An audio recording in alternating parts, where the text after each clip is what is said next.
So one thing that is amazing about working in this company is you get to context switch from thinking about future and what consciousness is and what true intelligence is to getting the job done the very next day. Meet the quotas. Yeah, meet the quotas. So we have all been talking about speed very passionately throughout.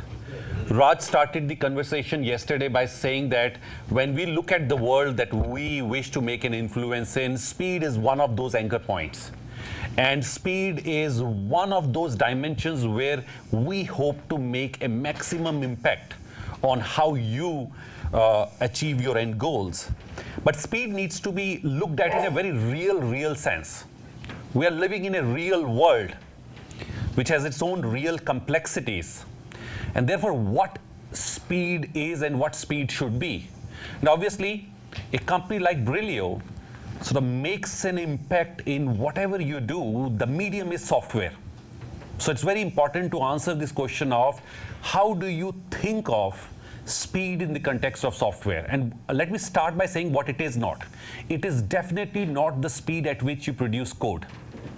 It is the speed at which the software development cycle helps you move towards the end goal. And obviously, this is a subject that all of us are very passionate about. So I was hoping that whatever 30, 40 minutes Kathleen has given me, I can sort of talk about this. But then my good friend here, when I was talking about speed and software and dimension, he said, hey buddy, it seems like all that you are saying is not something that is very specific to just software. You can apply it to business at large. So therefore, you will see a lot of James creeping into my presentation. So my recommendation is let's hear James. Let's get done with whatever he has to say, and then I can comfortably talk about the topic that I'm very passionate about. So James, over to you. Well, thank you so much. I think, and it's kind of part of what I'm going to say, mutual respect between colleagues is very important, and I really appreciate that. Okay, so this is about the 450th image of a self-driving car you've seen in the last 42 hours, 72 hours, 48 hours. So let this stand simply as an image of technology changing fast and people adopting technology fast, okay? I don't think we need to hammer that point home anymore. Anybody remember this guy? Oh, David. The other thing that technology drives is huge amounts of information flying around the world very quickly. The whole piece around social networks, people being able to opine within seconds, however kind of valid or stupid their responses might be. Amazingly enough, and there are a couple of examples in this country, British politicians suffer the same thing. So here it is, Sunday the 12th of June, just before the referendum. If we vote to leave, I will continue to be the Prime Minister. And what happens the next day? He resigns when we vote to leave. So things change really quickly, people change their minds, and nothing stands still very long. Anybody remember this guy in the Olympics? It was a terrible story of a third world nation, dangerous, ravaged by bandits, holding up true blue American Olympic athletes at gunpoint, confirmed everything we knew about these guys that, have no clue about how to behave. Actually, thanks to social media, about 12 hours later, we learn he hadn't been held up at gunpoint. He was vandalizing a gas station. And then in the next sort of 6 hours, he was, they're trying to get him off a plane to arrest him. It changed like that. The news cycle is so quick. Wells Fargo. So this is an example of an enterprise. I've worked with Wells Fargo. There are some very fine people in Wells Fargo, has a long tradition of good, strong, ethical work. But if any of you saw it, a few weeks ago, the CEO and chairman of Wells Fargo appeared at a congressional hearing on the Hill, and he was absolutely speared by Elizabeth Warren because it turns out Wells Fargo has been opening customer accounts without customers' knowledge. Now, 10 years ago, 15 years ago, you were hearing on a hill, blah, blah, blah, blah, blah, blah, blah, blah, blah. Takes a long time for things to work through. Well, within 24 hours, he was saying he was giving up his meager $161 million bonus. Within a week, like I think yesterday or the day before, front page of the Wall Street Journal, he's taking early retirement. And what I submit to you today is that the sheer complexity of all of these forces, speed of social media and information flowing, the speed of adoption technology, the challenges of regulation, mean that people like you who manage businesses have got a frickin' nightmare on your hands, right? I mean, the question is, how do you chart a course through this? If you respond too quickly, you know, like if Wells Fargo, when it actually knew about something going wrong, had said, by the way, we may have made a mistake, they could have been sued out of the gate. Regulations would have meant that they had to talk to the stock market first, that they had to talk to the regulators first. So they can't respond quickly because of those constraints. On the other hand, they don't do anything and they get completely slaughtered. So, you know, many of us in business, I know there are some pharmaceuticals here, which is another very kind of complex organization. We've got financial services. You know, I participated in some work a few years ago with JP Morgan Chase, where they wanted to bring social networks into their branches and have folks in the branches become more human and talk to customers on social networks.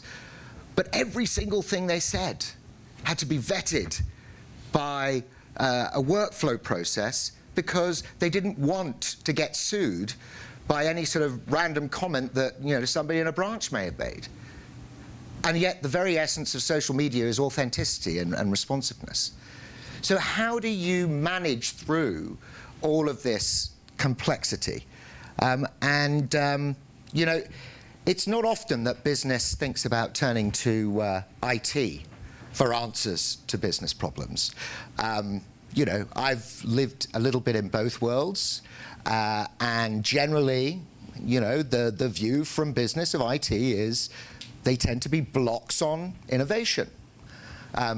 They say, I want this system by Wednesday, or I need this app developed in the next sort of 3 or 4 months, and IT will kind of shake their beards and say, can't be done, or it might be done, I'll have to go and check on that, or it can be done, but it'll take 18 months and $20 million, and business gets really frustrated.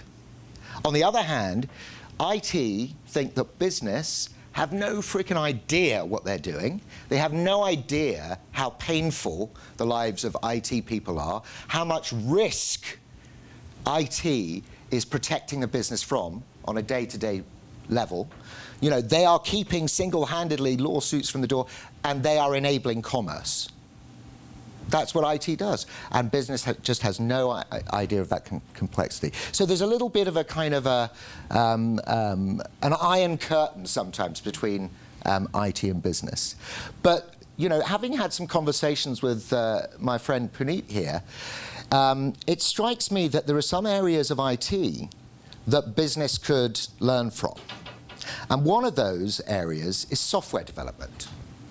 So I've managed to get reasonably a good sense of some complex ideas in software development over the last few months and weeks, and I've started to think about how they could be applied in business.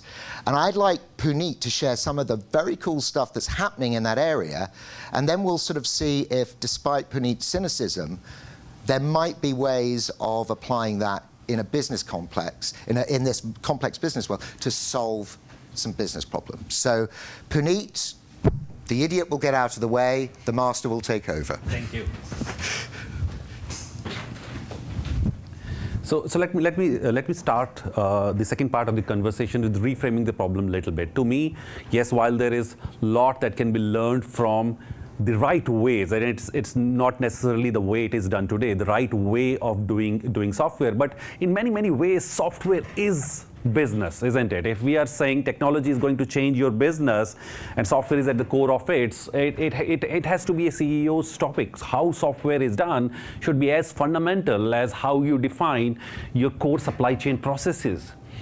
Now, there has been a lot of evolution that has happened in the last several years on the what of software.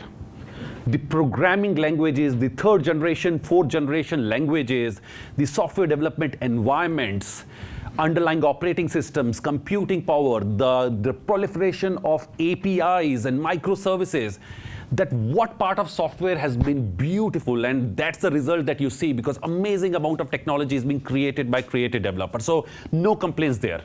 But it is the how of software, especially in the enterprise context, which is problem. Because the way software is traditionally looked at, the how of software it has a very strong left brain influence. It's an engineering subject. It is about linearity, it is about process, it is about workflow. And I like this picture. This is a great example of what happens if you let that left brain thinking go to the extreme. If the focus is on coming out with the specs and an optimization problem and leave engineers to figuring out how we are going to do, the extreme of that is represented here. But at the same time, there are great examples of extreme left brain thinking which can make a lot of difference. I'm a big fan of Amazon as an organization. Once you figure out, and that's very important, I'll come back to you. Once you figure out what do you want, and you are able to spec it out right, then you can have some of the finest engineer the way to coming out with a solution that meets the objective at amazing price points, and it can revolutionize the industry. Great example of left brain thinking in extreme that works. Apple, on the other hand, is a great example of an organization highly influenced or driven by the right brain thinking. They focus on creativity, focus on emotion, focus on intuitiveness, the focus on the software elements of, apart from doing what it needs to be done, it has to feel good. And if done the right way, it meets all the functionality and comes out with a beautiful product. But again, both these examples perhaps are example of few organizations who have operated in one dimension and have been very successful. Most of the cases, it doesn't work that way. So what do we believe is the secret sauce? And this is based on experience. I'm not trying to give you any theory about how things should be. More and more we work with great clients such as yours and get into difficult situations and find out this answer to how do you bring speed in software.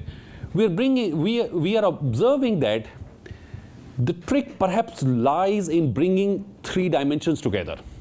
The first part is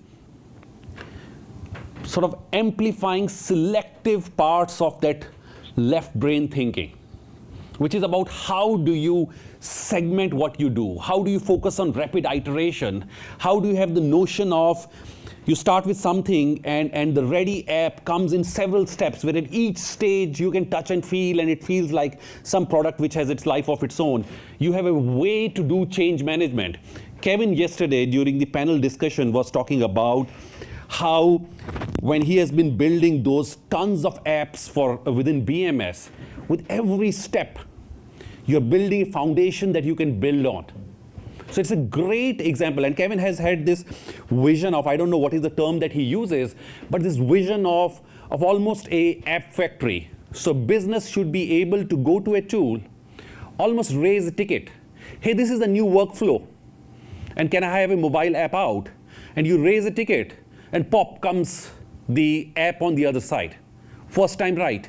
And that's what happened when you take the left brain thinking, the focus on agility and DevOps to a right logical conclusion. Very important part of doing software right, but you got to know how to do it. But it is often the second part, which is the focus on intuition, the focus on design, the notion of going beyond the spec. And this is something that engineers don't get it very easily. Let me pick a recent example. You've heard from some of our colleagues in Ford Direct. So when I started working with them, it was very interesting engagement. Hey, this is this nice mobile app that runs on this tablet, and my agents use it to sell their cars. And can we improve the user interface? Can we improve the performance? Can we make it work on an iPad as well as an Android device? A very engineering conversation that all of us would love to get into. But the way the two organizations worked, we said, hey, wait. Let us figure out, why do you need this? What's wrong with what you're doing? And bunch of us went around the United States, visited many cities, went to those dealerships, pretending as actual customers, and interacting with them and trying to figure out, when do they use this tool? And how is it helping me in the sales process? And sales guys are very, very smart. If they don't, they're not going to depend on a tool to make a sale. If this doesn't work, they figure their way out. So the second point that I want to make is the notion of the speed is always not about fast cycles. It is about also getting the thing right first time. Because in an enterprise software development context, if you do not look at the problem right, you may realize 6 months, 12 months later that you have produced a beautiful product but doesn't meet the objective. And that's more dangerous to speed than doing software development slowly. So end result, in this case, we slowed down the process. But when we came out with the specs the second time around, they were beautiful. The problem statement had moved from making that app better to figuring out what are the digital touch points inside a dealership, and how can I make use of each and every interaction to increase the probability of that dealer to be able to convert a conversation into sales. So focus on design thinking or experience objectives. I'm not sort of too fussy about the exact framework called design thinking. But this notion of let's reframe the problem before we start solving the problem is very, very important. And it is the third part which I believe we are not looking at all, and which has the ability to bring an order of magnitude improvement in the speed, is the notion of intelligence. I will refrain to use the word artificial intelligence, especially after the previous presentation, but it is this notion that you have two ways to solve a problem. You can teach a child how to deal with each and every problem that she will face, or you can give the child the right foundation, right knowledge and upbringing to be able to deal with it. And the way we do software today is very prescriptive. There is a line of code which is telling that piece of software how to react to each and every situation. And that obviously makes it super complex. However, using some realistic notions of auto compositions, I'll not get into details, simulations, responding to ambient experiences, when you build a software, you focus a lot of energy in building that foundation. It's almost like software writing itself. So after the software is launched, with every day it is used, it keeps modifying itself. And it is evolving itself to the need, and you don't need to come back to the software team with a change request for every small change in behavior that you want the software to do. So we believe the mantra, if we may say, is to bring the right left brain and right brain thinking, design thinking, agile DevOps, and this focus on foundation, focus on intelligence foundation. And if we do it right, you can bring significant increase in overall performance and speed. Now, this is one conversation that I have with many of our clients. Good design thinking is great, agility is great, but these are two different words. If you talk to an agile purist, it's about, hey, let's get down to the task at hand.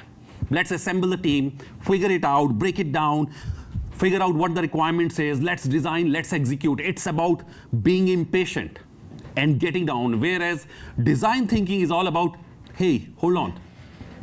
I'm not sure this is what you want. Let's think, let's talk, let's figure out, let's challenge ourselves. It slows down the process. So people feel they are at odds, and the reality is, yes, they are at odds. Okay? So how do you make it work? Again, based on our experience working with some of you and some other clients, wherever we have been able to convince ourselves that, look, this purism of agility will not work. You got to take out what is typically the high-level requirements part of the exercise, which is normally built into the agile cycles. And you have to apply more linear design thinking problem model. Figure out what are those broad requirements, and once you are clear, the process of lower level requirements breakdown and everything else that needs to be done in the cycle can be done in an agile manner. Where you figure out this combination, we believe we can get a very nice merging of these two worlds.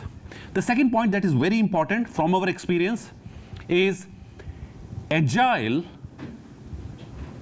you can do everything according to the playbook, and agile can become meaningless if it is all seen as a convenient way of breaking down your task into several 15 days chunks and do it. You have to have the notion of ready products each stage. So if you have applied design thinking and defined what do I want, every 15 days, when an agile release, a sprint cycle is complete, what should be output should be a ready demoable product. It has to be something that users like you and I should be able to experience. It cannot be these 3 requirements done and the 4th requirement done. It has to be a ready product that individuals, human beings can experience, so that you have the ability to react and go back if you feel there is something missing in the way you thought about and how the product is coming. So if you are able to break down, I'm taking some time spending on this slide because this is the place where we have most conversations. Take out high-end requirements out, use a linear design thinking kind of model, and then execute the agile cycle. Make sure every sprint, every agile cycle has a notion of a finished product that you can experience, that gives you an opportunity to look back. Finally, I wanted to talk about the third plank, which is the notion of intelligence. Professor Bhivani talked about how I think we overthink the notion of artificial intelligence, and if we keep thinking like that, we are going to be smoking and nothing real would happen. But we believe that if you break down the problem statement and focus on some micro dimensions of intelligence, you can produce significant impact today. So I'll take 2 examples. One is a framework that we call Brillio Evolve. It is a very simple framework, but produces beautiful results. So typically, how does a new application comes to life? There are some early requirement indication that your marketing team gives. You apply some amount of thinking, and you come up with a version 1. What happens is version 1 is released. Users talk about it. You have bug reports. You have users talking about it, stuff like that, etc. That results in generation of specs for what V2 is, and V2 is produced. That's the linear cycle. But what we are doing in this method is when we build the version 1, we introduce 2 components, the intelligence foundation. There is a listening component which keeps listening, whatever it can listen in a structured manner, so that the application itself is aware of what's not good about how I am performing.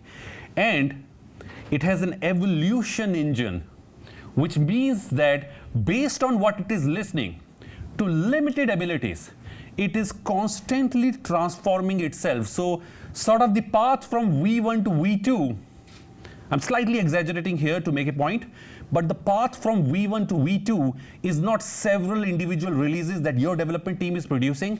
It is a release that the software is making for itself. And how we are making it real? Because ultimately we are talking about real aspects like service composition. For example, it's a commerce application. And Apple introduces or Samsung introduces a new payment mechanism. You don't need to go back to the software team to introduce it.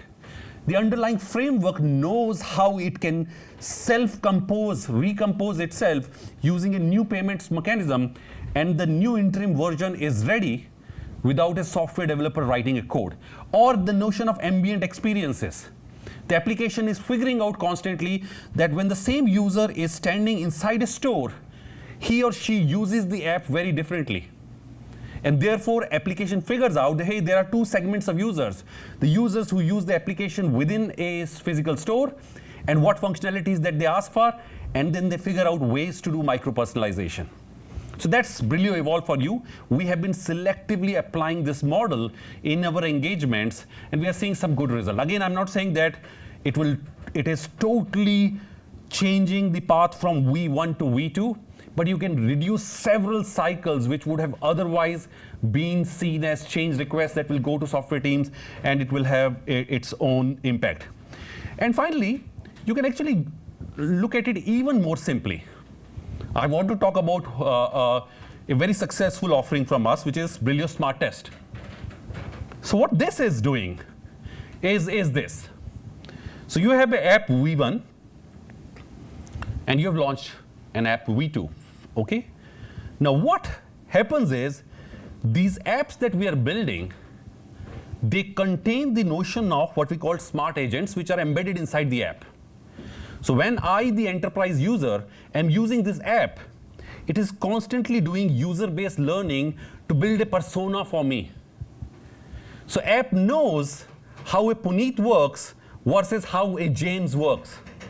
And therefore, when an application V2 is released, we can do a lot more intelligent testing, knowing exactly how I expect Puneet to use, because that's what happens. We do the testing, we launch the application, then the real world, real users use it, and they figure out things are not right. And then you go and do the patch release, you do a release V2.1.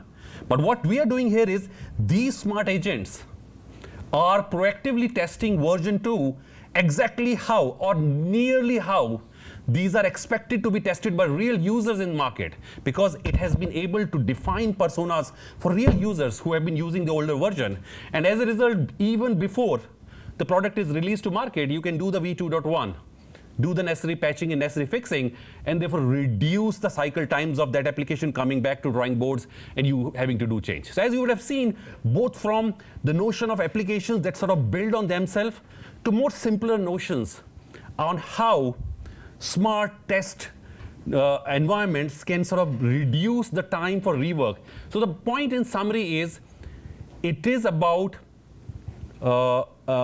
agility, the frameworks, how you plan, how you do things. It is about figuring out what you want to do the right thing first time, so you don't have to waste execution cycle. That's design thinking. And it's about constantly figuring out where and how can I use the notion of intelligence, so I can sort of offload a little bit of work that developers do. And if you combine these nicely, we believe there is significant speed and efficiency that you can bring in. So why don't I let my friend here now interpret the hell out of it and tell where all this can make sense. Okay, so that was fantastic. So I've learned a lot about the software development process since joining Brillio, because my background is predominantly in kind of business and business consulting and business problem solving. There were kind of three things that I pull out of the way Puneet is advocating that we do things like software development that I think make an enormous amount of sense for the business too. So one is multidisciplinary teams. That's not just cross-functional teams, because people have been talking about that forever. But that is, you know, letting people like Puneet and I join somebody like Ivan in a team to solve a problem. Because very traditionally, particularly in kind of corporate strategy, there is a certain kind of mirror image, and people generally, I mean this goes for teams in general, tend to bring into teams the people who are like themselves, right? Because it's easier to deal with, and you know, now often these people at the corporate strategy level have been to the same business schools, learnt the same case studies, solved similar kind of business problems in different customers, and so there is a degree to which you're getting the same kind of thinking. So I really like this idea of bringing in very different perspectives into that business problem solving environment. The second thing is this idea of agile and the way we think about business problems. Now, something like 67% of CEOs in the top 2,000 Fortune companies are going to be launching business digital strategies in the next 2 years. So business is becoming digital, and I think this is something that Ivan is going to talk about later on.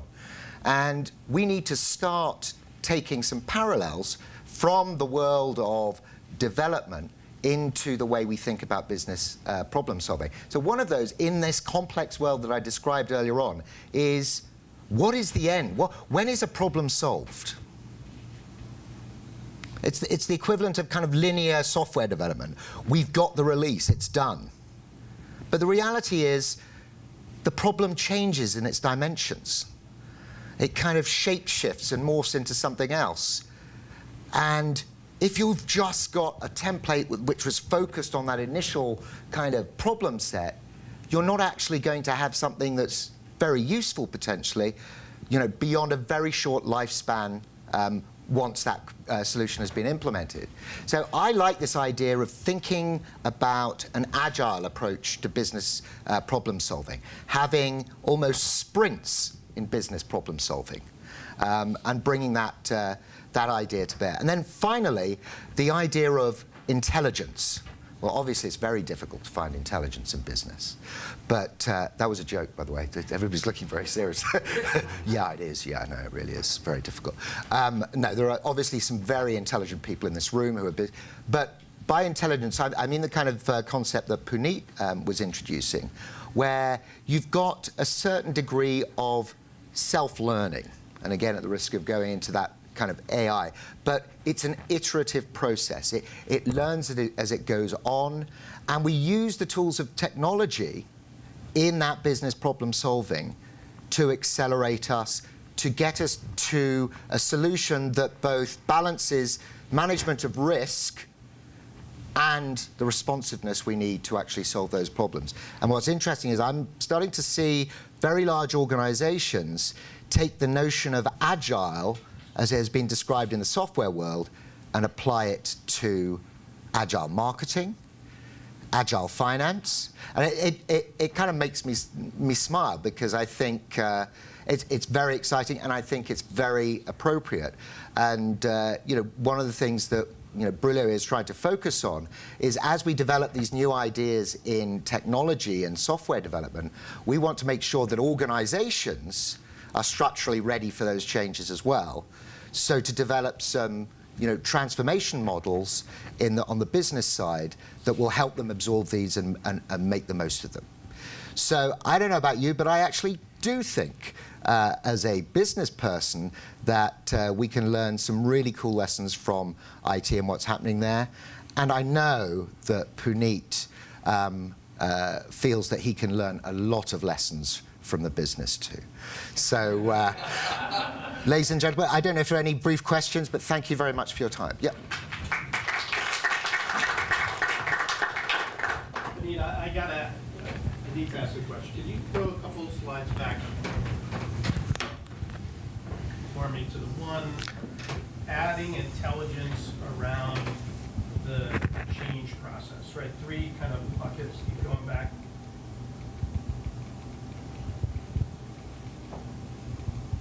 Yeah. Is this the one? Right? So in my mind, kind of on the left side, core development, we got into Agile. Then we learned we needed UI and design. Okay, great. Now we get to add intelligence, right? So from complex to more complex, from left brain folks to right brain folks, and now I got to bring in my data scientists, right? So there's your cross-functional teams. Yeah. Where I struggle, and my team struggle, is kind of get the whole thing, crank it through, we want all these pieces. But my left-hand box team want to live on agility and sprints as the end-all. Yeah. And I need a friggin' product out by the second quarter of next year. Right? And I know it won't be perfect. I know, it's a MVP and whatnot, but I need a product out on a date. And my engineers go freak out with me when I say that, because, well, you're talking about a waterfall, and we all know why a waterfall doesn't work. I'm like, okay, yeah, but we still need a product out at some point. Yeah. And to give clarity to some user group, customers, owners, what have you. What are any experiences? And again, I want to, and we made it more complicated, not less, with intelligent thinking. So any thoughts that you may have around, the way I interpret it is, I've got this, an agile zealot who every answer to me is agility and sprints. And, sooner or later, I end up terminating the guy because he's never ever getting anything done, right? So where are we in somewhere between A and C? No, absolutely beautiful, and I would not profess. My daily nightmare. No, absolutely. I think it would be wrong for me to profess that we know the exact answer, but based on the experience that we have had, this is how I sort of tend to solve the problem in some cases. So you have situations, and a great example is when we started the journey with MasterCard around envisioning a new product for a new market. You have very early thoughts, okay? And you are restless. You don't want to spend all your time thinking about it because we want to get something in our hands. So what we do in such cases is this agile cycle, like I talked about, is when we know what we need to build.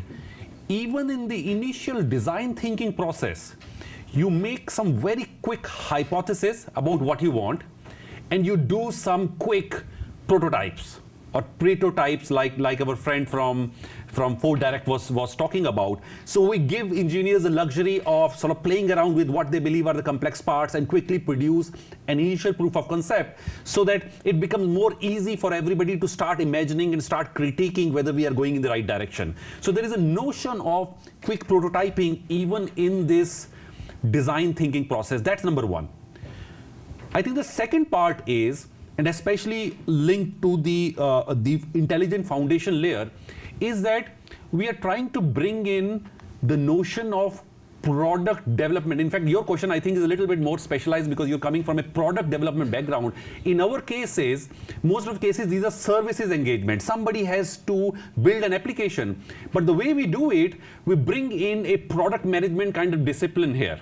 So when we're generating the specs for the application, there is 70% of the bandwidth that is allocated for V1 for the actual functionalities that you need to do, but 30%, approximately speaking, is focused on those intelligent foundation.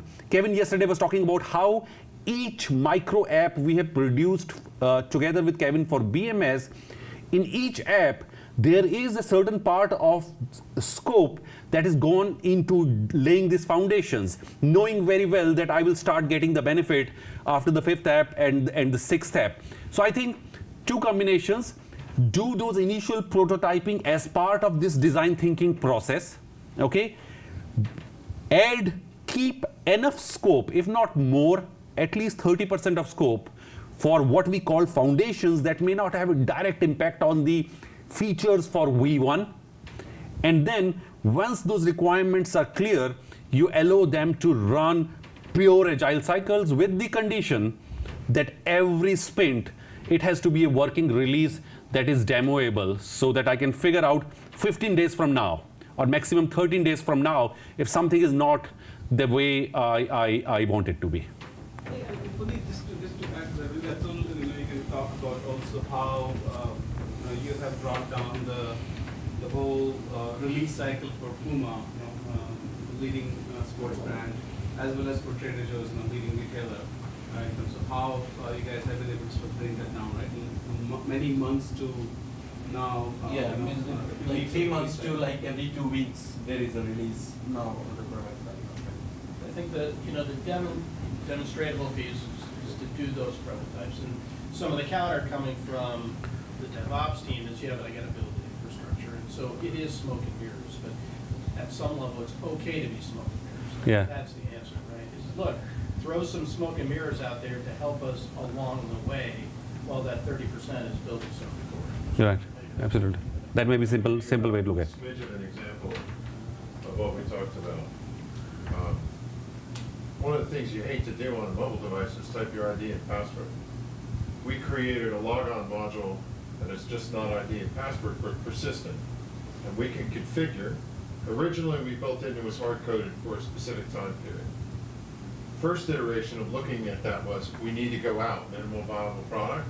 But we knew that somewhere down the road, security was going to come back to us and say, this isn't going to work. You need to adjust that time period. Depending on the intellectual property that you have, you may want that window to be bigger or smaller, right? So first thing we did was we went over to Skunkworks, took it out of the project, and we built it on the side on our own timeline, and then it blended back in.